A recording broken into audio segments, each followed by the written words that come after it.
बरेली में प्रेस वार्ता में सपा सांसद नीरज मौर्य ने बताया, बरेली और आंवला क्षेत्र के व्यापक विकास को लेकर अनेक महत्वपूर्ण विषयों पर सक्रियता दिखाई है। स्वास्थ्य, शिक्षा, खेल, आधारभूत ढांचा, परिवहन और पर्यावरण के क्षेत्र में ठोस पहल की जा रही है।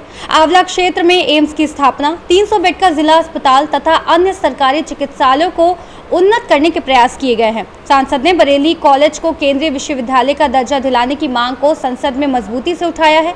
इस विषय पर अधिकारियों से चर्चा जारी है। बरेली स्पोर्ट्स स्टेडियम से क्रिकेट ग्राउंड समाप्त किए जाने के बाद नए क्रिकेट स्टेडियम की स्थापना अथवा वर्तमान स्टेडियम में पुनः क्रिकेट सुविधा बहाल करने की दिशा में प्रयास जारी है। आंवला क्षेत्र में भी नए स्पोर्ट्स स्टेडियम की मांग की गई है। स्थानीय प्रतिभाशाली खिलाड़ियों को प्रोत्साहित करने की योजना पर कार्य हो रहा है। सपा सांसद नीरज मौर्य ने बताया कि फरीदपुर टोल नियमों के विरुद्ध लगाया गया है।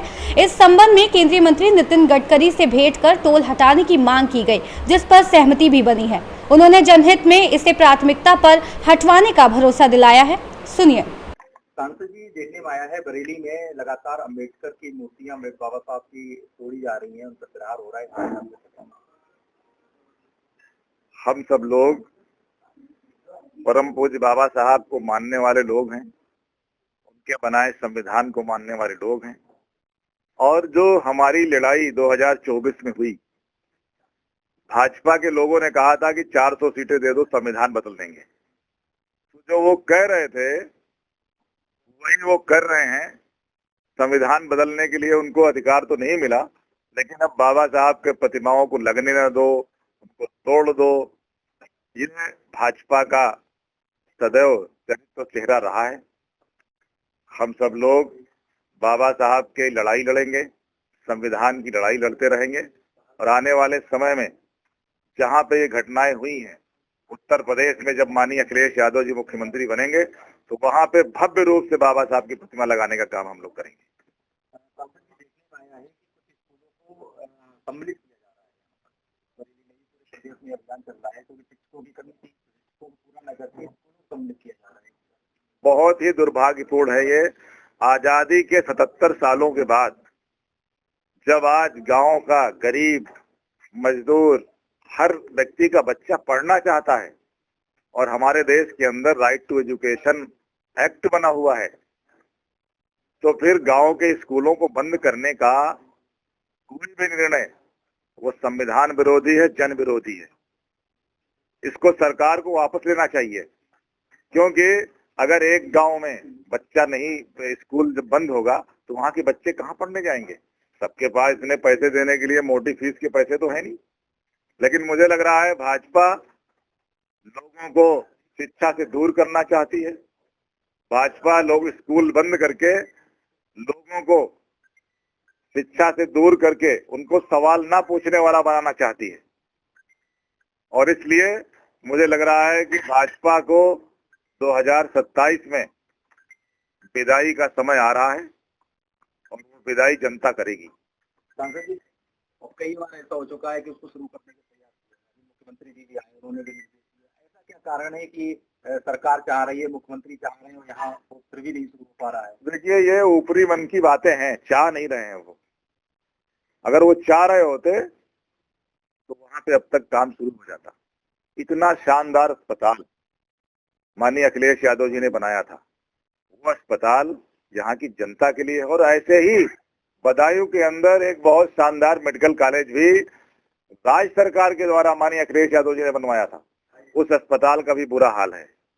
अगर 300 बेड का अस्पताल चलेगा, वहां पे मेडिकल कॉलेज चलेगा, तो बरेली के लोगों का इलाज होगा, ना कि कोई बाहर से कराने आ जाएगा। और बाहर से भी आ जाएगा तो इलाज तो सबका होगा। लेकिन ये सरकार शिक्षा, स्वास्थ्य, लॉ एंड ऑर्डर सब पे फेल है, बुरी तरह फेल है। और मैं तो कहूंगा उत्तर प्रदेश में पूरा जंगल राज चल रहा है।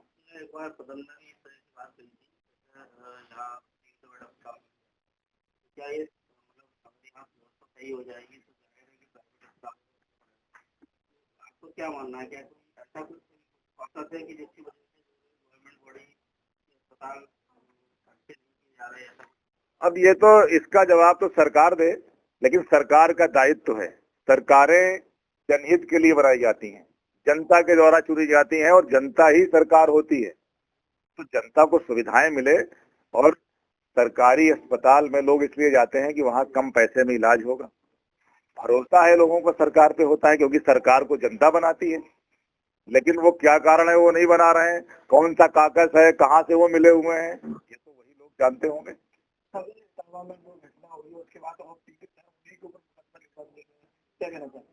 जिस तरह की इटावा में घटना हुई, ये पूरी मानवता को शर्मसार करने वाली घटना है, और ऐसी घटनाओं से प्रदेश का और देश का भी मान घटता है। क्योंकि आज सोशल मीडिया है, पूरे वर्ल्ड में लोग देख रहे हैं कि आप एक इंसान को जबरदस्ती उसका बाल कटवा दें, उससे नाक रगड़वा रहे हैं, उसके ऊपर छिड़काव कर रहे हैं। जिस तरह का ये कोई मानवता को शर्मसार करने वाली घटना है। हमारे देश की पहचान भगवान बुद्ध से है। भगवान बुद्ध ने पूरी दुनिया में मानवता का संदेश दिया। उन्होंने कहा मानो मानो एक समान। और आज आजादी के 77 सालों के बाद जब बीजेपी चुनाव लड़ती है तो कहती है हिंदुत्व पे हम काम करेंगे, हम हिंदू राष्ट्र बनाएंगे। तो आप बताइए, ये कौन सा हिंदुत्व है जो एक आदमी को नाक रगड़ने पर मजबूर कर रहा है? इसका जवाब 2027 में जरूर उत्तर प्रदेश की जनता देगी, ये हमको भरोसा है।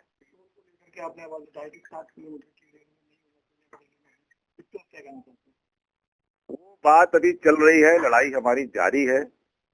अभी तक तो केवल कोरा आश्वासन मिला है, लेकिन मुझे लग रहा है कि हम ये लड़ाई लड़के उसमें सफलता जरूर हासिल करेंगे और फरीदपुर वालों को अवैध टोल से निजात दिलाऊंगा। बरेली से सी न्यूज़ संवाददाता मुकेश सिंह की रिपोर्ट।